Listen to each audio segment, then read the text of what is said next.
여러분 안녕하십니까? 광주 MBC 뉴스투데이입니다. 먼저 오늘의 주요 뉴스입니다. 광주시의회가 개원 첫날부터 파행했습니다. 의장은 뽑지도 못했고 예정됐던 개원식은 열리지도 못했습니다. 민주당 독점에 따른 우려가 시의회 개원 첫날부터 현실화됐습니다. 의회 요직을 둘러싼 계파 갈등이 결국 파행으로 이어졌습니다. 살인죄를 저지른 조현병 환자가 치료 감호 도중 병원에서 탈출했습니다. 허술한 관리가 늑장 대처가 도마에 올랐습니다. 철도공사가 노조 간부를 불법 사찰했다는 의혹이 제기됐습니다. 공사 측은 사실이 아니라고 부인했습니다. 광주시 의회가 개원 첫날부터 파행했습니다. 의장, 부의장은 뽑지도 못한 채 볼썽사나운 모습만 보여줬습니다. 먼저 어제 하루 광주시 의회에서 어떤 일이 있었는지 김인정 기자의 보도부터 보시겠습니다. 인선 8대 광주시 의회가 개원한 첫날, 재선 의원으로 최연장자인 반재신 의원이 임시의장으로 의사봉을 잡았습니다. 하지만 회의는 시작하자마자 중단됐습니다. 일부 민주당 의원님들의 의원청에 소집 요구가 있어 청회를 선포합니다. 갑작스러운 정회 선포에 회의장은 술렁거렸습니다. 일부 의원은 독단적인 의사 진행이라며 항의했습니다.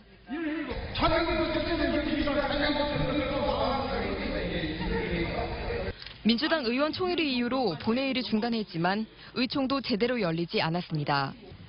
전반기 의장은 김동찬 의원으로 사실상 정해진 상황에서 부의장과 상임위원장 자리를 놓고 의원들끼리 합의점을 찾지 못했습니다. 이 때문에 당초 예정됐던 의장과 부의장 선출은 무산됐습니다.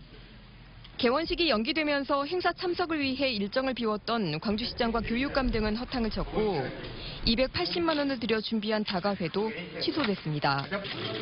민주당 일당 독주에 대한 우려 속에 출발한 광주시 의회는 결국 개원 첫날부터 볼썽사나운 모습만 시민들에게 보여줬습니다. MBC 뉴스 김민정입니다. 광주시 의회 이 같은 파행은 예고된 것이나 다름이 없었습니다.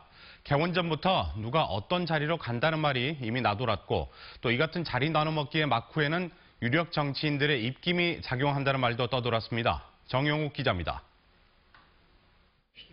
파행의 직접적인 책임자는 의장 선거에 도전했던 김동찬, 반재신 두 의원입니다. 반재신 의원의 갑작스런 사퇴로 인해 사실상 김동찬 의원이 시의장으로 낙점됐지만 갈등은 사그라들지 않았습니다. 의장 자리를 내놓는 대신 나머지 자리에 대한 몫을 요구하다가 양보를 얻지 못하면서 파행으로 이어졌습니다.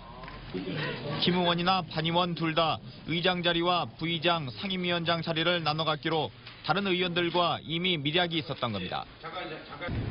부의장 2석과 그리고 상임위원장 5석을 가지고 서로 지금 치열하게 지금 대립하고 있는 그러한 상태입니다.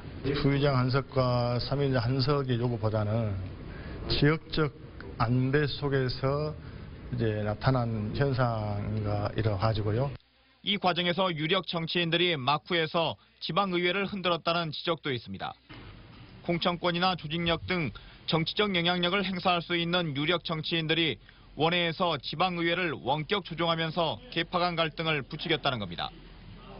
개인의 소신보다는 정치적 이해관계가 앞서는 일당 독주의 폐해가 개원과 함께 현실화되자 야당 의원은 황당하다는 반응입니다.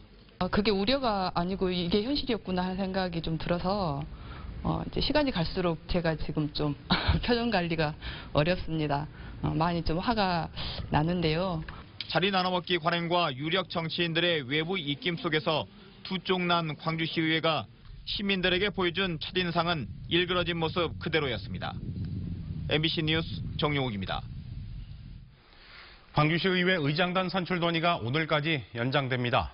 광주시 의회는 어제 정의한 본회의가 자정을 기점으로 자동 산회하는 만큼 그전까지는 의장단 선출에 성과가 없으면 오늘까지 논의를 이어가기로 했습니다. 시의회는 의장단 선출에 대해 오늘 오후 6시까지 결론을 내릴 예정이지만 이견을 좁힐 수 있을지는 미지수입니다. 오늘은 구름 많은 가운데 무더위가 성큼 다가오겠습니다.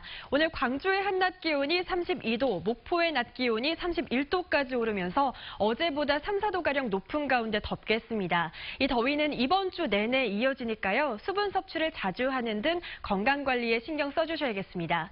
한편 위성 영상 보시면 우리 지역은 고기압의 가장자리에서 구름이 많이 끼어있는 모습입니다. 또 안개도 짙게 끼니까요. 교통안전에 주의하셔야겠습니다. 오늘 미세먼지 농도는 좋음 수준을 보이겠습니다.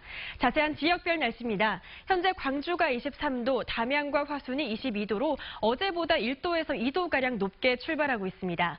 낮 기온은 광주가 32도, 영광과 한평도 32도까지 오르면서 덥겠습니다. 무안과 목포가 31도, 강진이 30도, 장흥은 29도를 보이겠습니다. 곡성이 31도, 광양 30도로 대부분 지역이 어제보다 3도에서 4도가량 높은 낮 기온을 보이겠습니다. 날씨였습니다. 광주의 한 정신병원에서 살인전과로 치료 감호 중이던 40대 조현병 환자가 병원을 탈출했습니다. 17시간 만에 시민제보 덕분에 붙잡히긴 했지만 병원과 교정당국의 허술한 관리 실태가 여지없이 드러났습니다. 송정근 기자입니다. 정신병원 폐쇄병동에서 치료 감호 중이던 48살 김모 씨가 좌우를 두리번거리더니 환자복을 갈아입고 병원을 탈출합니다.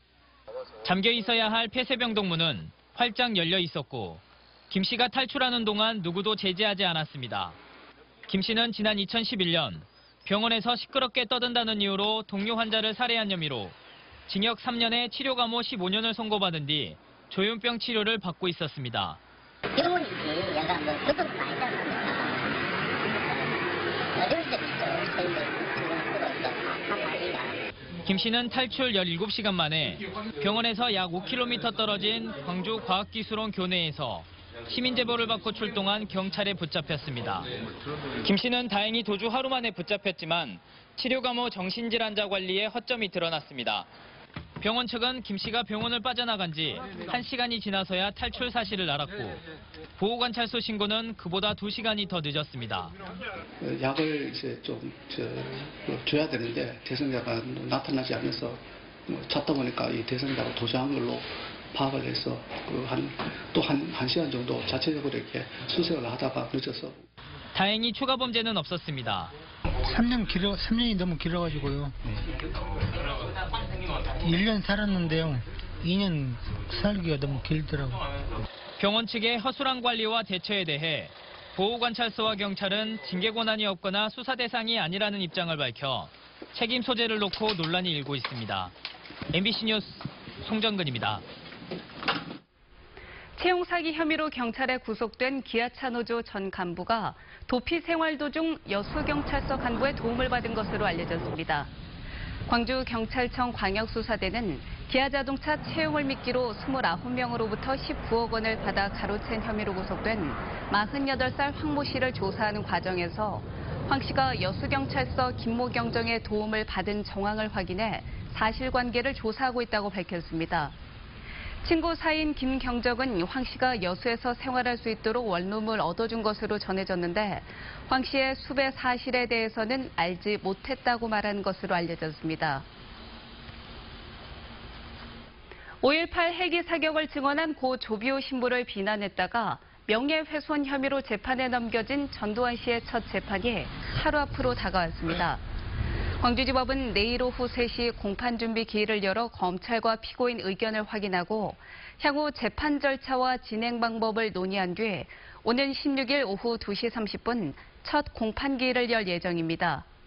형사재판에서 피고인 출석은 의무사항이고 출석을 계속 거부하면 재판부가 구인장을 발부해 강제 구인할 수 있어서 전두환 씨의 출석 여부에 관심이 쏠리고 있습니다. 철도공사 노동자들이 사측에 불법 사찰 의혹을 제기하고 나섰습니다. 파업 당시 노조 간부의 발언과 행동 등이 그대로 보고돼 결국 징계까지 이어졌다는 주장인데 공사 측은 있을 수 없는 일이라고 일축했습니다. 김종수 기자입니다. 철도공사 노동자들의 임시 천방을 치고 본격적인 투쟁에 나섰습니다. 사측이 노조 간부에 대해 광범위한 불법 사찰을 저질렀다며 책임 있는 자세를 촉구하기 위해서입니다. 철도공사는 사과하라! 철도공사는 사과하라! 이번 투쟁의 발단은 지난 2016년 철도노조 파업 때 이루어진 사측의 채증 내역. 노조가 제공한 문건에 따르면 회사는 불법행위 채증이란 명목 아래 지부장의 발언과 행위 등을 꼼꼼히 파악해 보고했습니다. 특히 이런 내용을 토대로 징계 의결서가 작성돼 지부장에 대한 해임에 반영됐다고 주장합니다. 이후 노조는 재심과 지방노동위원회까지 가는 공방 끝에 징계가 과도하다는 판결을 끌어냈습니다. 하지만 조합원들은 여전히 사측이 무책임한 태도를 보이고 있다며 반발 수위를 높이고 있습니다. 그동안에 잘못했던 것들을 다 폭로를 하는 그런 선전전을 진행할 것이고요. 열차 지부의 지금 전선을 확대하는 것이 지금 논의가 되고 있습니다. 이런 가운데 철도공사 전남본부는 확연히 다른 입장을 보이고 있습니다. 당시 이루어진 채증은 일반적인 현황 파악이었다며 노동당국의 판단에 따라 불법 여부를 따져볼 필요가 있다고 강조했습니다. 또 노조와의 대화 의지를 내비치면서 사태 해결에 실마리는 남겨놨습니다. 그러나 문건 작성이 이미 사실로 드러난 상황에서 이에 따른 여파는 여전히 확산될 우려가 높다는 지적입니다. 노동이 존중받는 사회를 표방하는 현 정부의 기조 아래 일반적인 현황 파악이라고 주장하는 공기업의 해명이 얼마나 설득력 있게 받아들여질지 주목됩니다. MBC 뉴스 김종수입니다. 광주시가 산하공공기관장의 임기 보장 여부를 성과평가를 통해 결정하기로 했습니다. 광주시는 내년 이후 임기가 끝나는 공공기관장 15명에 대해서는 일괄 사표를 받지 않는 대신 경영성과에 대한 평가와 민선 7기 시정 철학과의 방향성 등을 종합적으로 고려해 자녀 임기 보장 여부를 판단하기로 했습니다. 또 현재 기관장이 공석인 광주 테크노파크와 그린카 진흥원 등은 최대한 빨리 임명 절차에 착수하고 도시공사와 김대중 컨벤션센터 사장은 시의회와 인사청문 협약이 마무리되는 대로 선임 절차를 진행하기로 했습니다. 광주 디자인센터 원장이 노조 탄압과 갑질을 하고 있다며 노조원들이 사퇴를 촉구했습니다. 광주 디자인센터 노조는 박모 원장이 인사권을 남용했다는 언론 보도가 나오자 박 원장이 직원들로 조사위원회를 구성하고 노조에 경위서 제출을 요구하는 등 노조 측에 갑질을 하며 직원 갈등을 조장했다고 주장했습니다. 광주 디자인센터 노조는 지난달 22일 광주시에 원장 해임 건의문과 감사 청구서를 접수해 감사가 이루어지고 있습니다.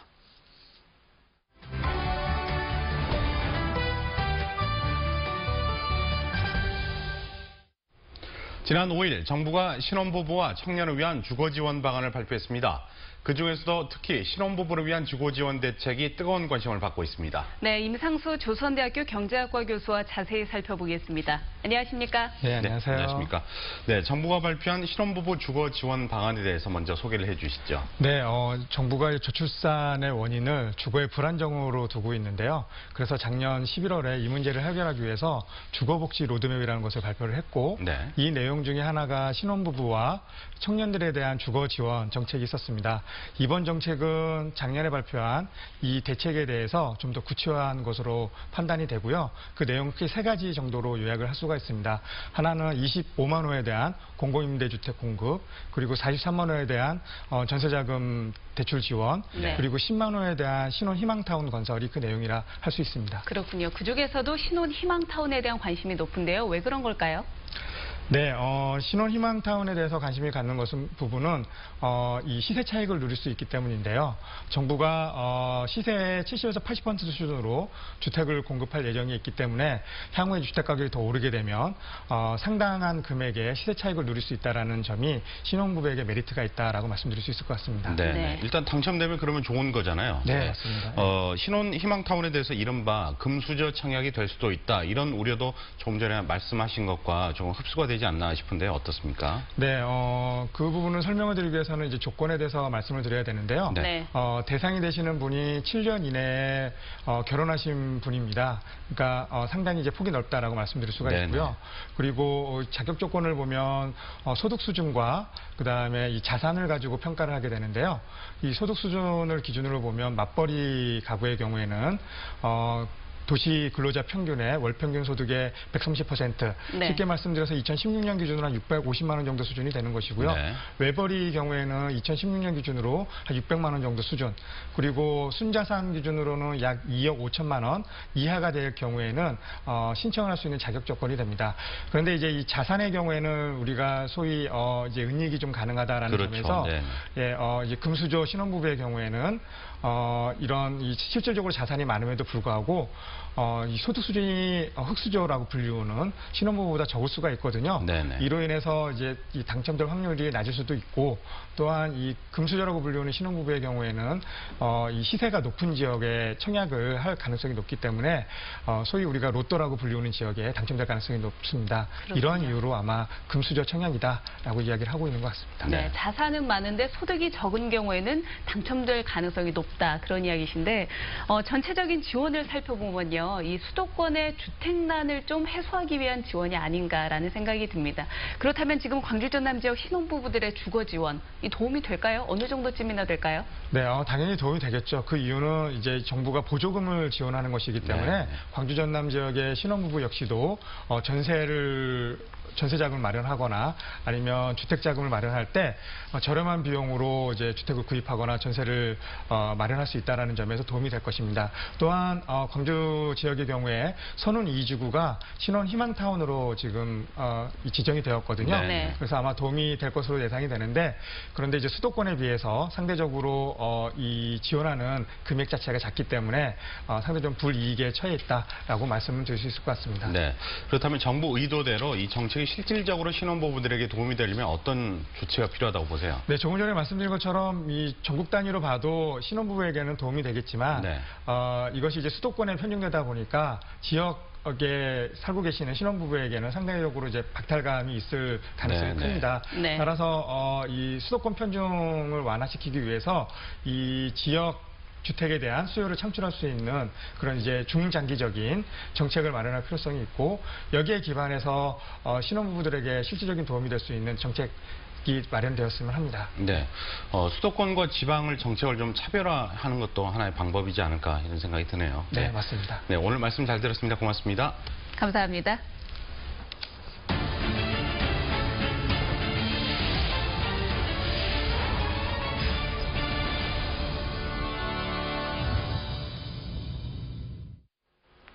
고구마 꽃이라고 들어보셨습니까?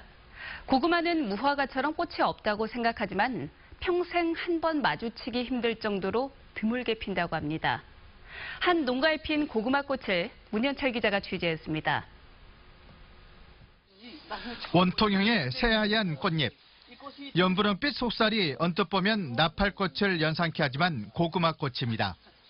한 농가 텃밭에서 아담하고 꾸밈 없는 꽃송이들이 고개를 내밀었습니다.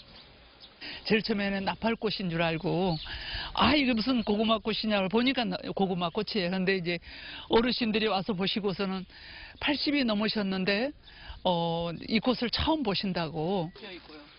고구마 꽃은 100년에 한 번 볼 수 있다고 전해질 만큼 귀한 꽃으로 알려져 있습니다.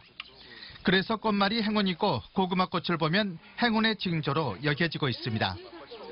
중남미가 원산지인 고구마는 아열대 식물이어서 우리나라에서는 꽃이 피기 힘들었지만 요즘 이상 고온으로 고구마 꽃이 종종 눈에 띄고 있습니다.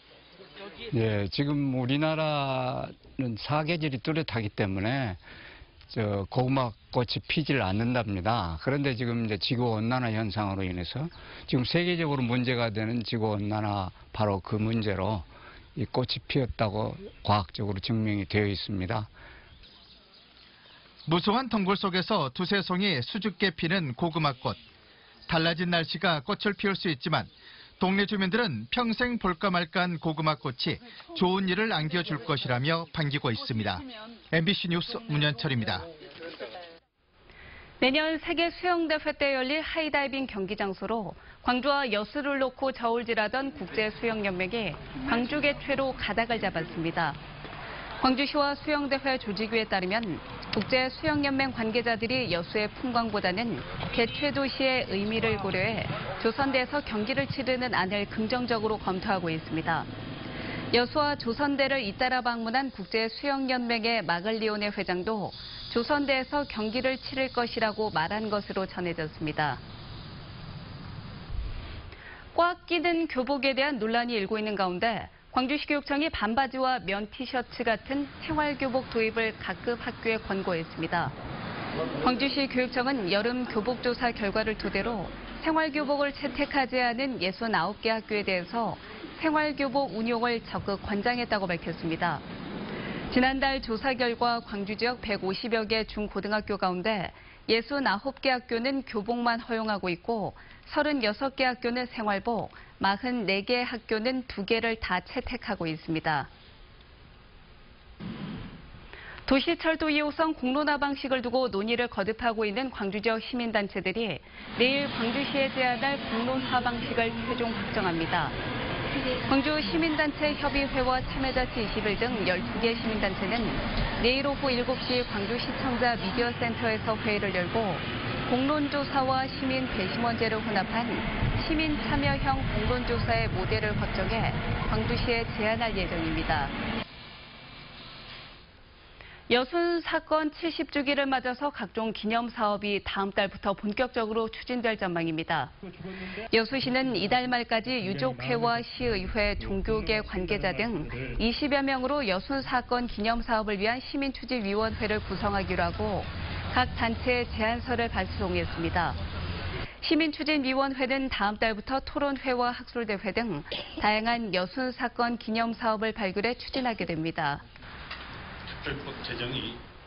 산림청이 내년 나무 심기 사업에 대비해서 전국 83곳의 국가와 민간관리 양묘장에서 산림용 묘목 6천만 그루 생육에 나섰습니다. 주로 생육하는 나무는 최근 목재 수요가 높은 편백과 낙엽송 25%이며 지속해서 많이 심는 소나무와 백합, 그리고 상수리나무 등이 뒤를 잇고 있습니다. 산림청의 내년 전국 나무 심기 사업은 서울 남산 면적의 77배에 달하는 2만 2천 헥타르 규모로 진행될 계획입니다.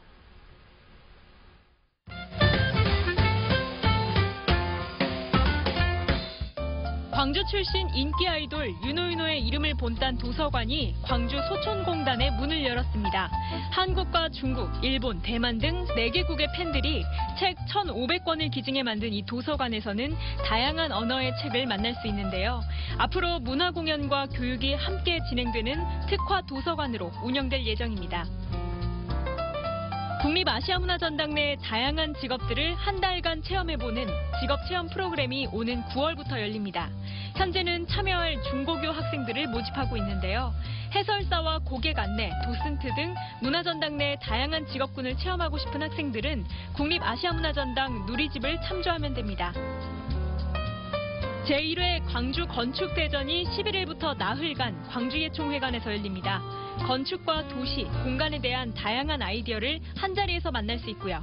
유현준 홍익대학교 건축학과 교수가 어디에서 살 것인가를 주제로 특별 강연도 엽니다. 지난 7일 창작 관현악곡 임을 위한 행진곡이 체코 프라하 리히텐슈타인 궁전에서 연주됐습니다. 동유럽 최고 수준의 연주팀 체코 내셔널 심포니 오케스트라의 연주로 진행됐는데요. 한 체코 관람객은 한국 민주주의의 상징인 음악을 체코에서 들을 수 있어 감동적이었다고 소감을 밝히기도 했습니다. 창작 관현악곡 임을 위한 행진곡은 오는 9월과 10월 광주와 서울, 일본 등에서도 공연될 예정입니다.